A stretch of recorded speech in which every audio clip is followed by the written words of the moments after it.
பல்கலைக்கழகத்தில் தங்கப்பதக்கம், ஐடி நிறுவனத்தில் நல்ல வேலை, மாதம் 1,00,000 ரூபாய் சம்பளம் என மற்றவர்களுக்கு முன்னுதாரணமாக இருந்த கவின், வேறு சாதி பெண்ணை காதலித்ததற்காக கூலிப்படை பாணியில் மிளகாய் பொடி தூவி சாதி ஆணவ படுகொலை செய்யப்பட்டிருக்கிறார். யார் இந்த கவின்? இந்த படுகொலையின் பின்னணி என்ன? தூத்துக்குடி மாவட்டம் ஆறுமுகமங்கலத்தைச் சேர்ந்த 26 வயதான கவின் செல்வ கணேஷ் பொறியியல் பட்டதாரி. இவரின் அப்பா விவசாயி, தாய் பள்ளி ஆசிரியை. படிப்பில் சிறந்து விளங்கியதற்காக தங்கப்பதக்கம் பெற்ற கவினுக்கு பட்டப்படிப்பு முடித்ததும் சென்னையில் உள்ள பிரபல ஐடி நிறுவனத்தில் பணி வாய்ப்பு கிடைத்திருக்கிறது. மாதம் 1,00,000 ரூபாய் வரை அவர் சம்பளமாக பெற்று வந்ததாக அவரின் நண்பர்கள் தெரிவிக்கின்றனர்.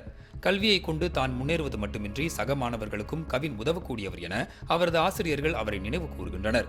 பள்ளி பருவத்தில் நட்பான காவல்துறை குடும்பத்தைச் சேர்ந்த பெண்ணை கவின் காதலித்ததாக கூறப்படுகிறது. கல்வி வேளையில் சிறந்த நிலையில் இருந்தாலும் வேறு சாதியைச் சேர்ந்தவர் என்ற ஒரே காரணத்திற்காக கவினை அவரது காதலியின் வீட்டில் எச்சரித்துள்ளனர். தனக்கு வந்த மிரட்டல்கள் குறித்து தனது சகோதரரிடம் பகிர்ந்து கொண்ட கவின் அதை பொருட்படுத்தவில்லை. இந்த நிலையில்தான் கடந்த ஞாயிற்றுக்கிழமை காதலியின் சகோதரரான சுர்ஜித் தனது பெற்றோர்கள் நேரில் பேச விருப்பப்படுகிறார்கள் என தந்திரமாக பேசி கவினை தனியாக அழைத்துச் சென்றிருக்கிறார். அடுத்த சில நிமிடங்களில் கூலிப்படை பாணியில் கவினை தப்பிக்க விடாமல் அவரின் மீது மிளகாய் பொடி தூவி நிலைக்குலைய வைத்து தாயின் கண்ணெதிரே சரமாரியாக வெட்டி படுகொலை செய்திருக்கிறார். தற்போது வரை கவினின் உடலை பெற்றுக்கொள்ள மறுத்து வரும் அவரின் பெற்றோர் இந்த படுகொலைக்கு நீதி கிடைக்கும் வரை உடலை வாங்க மாட்டோம் என போராடி வருகின்றனர்.